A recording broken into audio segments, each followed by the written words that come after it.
সবার ব্যক্তি স্বাধীনতা আছে। তারা কি চিন্তা করেন এবং সেটাকে কিভাবে তারা জনগণের সামনে বা যেকোনো জায়গায় পরিবেশন করতে চান এটা তাদের এগেইন নিজেদের ইচ্ছা। এটাই তো বাক স্বাধীনতার সৌন্দর্য। আ আমাকে যদি জিজ্ঞেস করেন আমার জায়গা থেকে দেখেন সবকিছুর নিজের তাৎপর্য আছে। আর বাংলাদেশের জন্ম যেহেতু মহান স্বাধীনতা যুদ্ধের মাধ্যমে, সো আর কোনো কিছুকে মহান স্বাধীনতা যুদ্ধের সাথে আসলে কম্পেয়ার করা যায় না। তারপর একেকজন তাদের দৃষ্টিভঙ্গি একেকভাবে সর্ট অফ পরিবেশন করবেন, একেকভাবে জানান দেবেন। সেটা কমপ্লিটলি তাদের উপরে। এনসিপির নেতা কি বলেছেন বা বিএনপির নেতা কি বলছেন তারা তাদেরটা ব্যক্ত করেছে। সেভাবে আমাকে জিজ্ঞেস করলে আমি আমারটা ব্যক্ত করব। এবং এটার অবভিয়াসলি প্রপার রিজনিংও আছে। প্রথমত হলো যে জন্মের সাথে তো আর অন্য 10টা জিনিস মেলানো যায় না। সো জন্ম হলো মহান মুক্তিযুদ্ধ দিয়ে।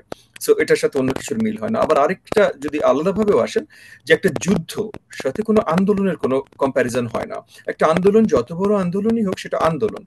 আর অ্যাকচুয়াল যুদ্ধ যেখানে আরকি ২ পক্ষ বন্দুক হাতে তুলে নিয়ে মাসের পর মাস লড়াই হয়েছে, যুদ্ধ হয়েছে এবং সেই যুদ্ধে বিজয় অর্জন করার পর আপনি যেটা পাবার সেটা পেয়েছেন।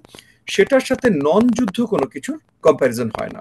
সো সেই হিসেবে চিন্তা করলে মনে করেন ২৪ গণ আন্দোলন অনেক বড় প্রাপ্তি আমাদের। আ যা পুরো দেশের জনগণ একসাথে দাঁড়িয়ে উঠেছে কিন্তু তারা দাঁড়িয়ে উঠেছে কিন্তু তাদের অধিকার অর্জনের জন্য যে অধিকারটা অলরেডি আমাদের রাষ্ট্র ব্যবস্থার ভিতরে আছে। রাষ্ট্র ব্যবস্থা গণতান্ত্রিক রাষ্ট্র ব্যবস্থা। সো রাষ্ট্র ব্যবস্থার ভিতরে জনগণকে তাদের অধিকারগুলো দেয়া আছে। ইটস জাস্ট গত ১৫.৫ বছর ধরে একটা স্বৈরশাসক সরকার এই অধিকারগুলো খর্ব করে রেখেছিল।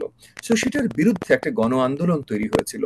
অ্যাজ অপোজ টু ১৯৭১ সালে যেখানে আমাদের দেশ ছিল না এবং বিদেশি একটা শক্তি আমাদের উপরে ঔপনিবেশিক একটা সর্ট অফ অ্যারেঞ্জমেন্ট তৈরি করে রেখেছিল। সেখান থেকে মুক্তি লাভ করা, স্বাধীনতা লাভ করা।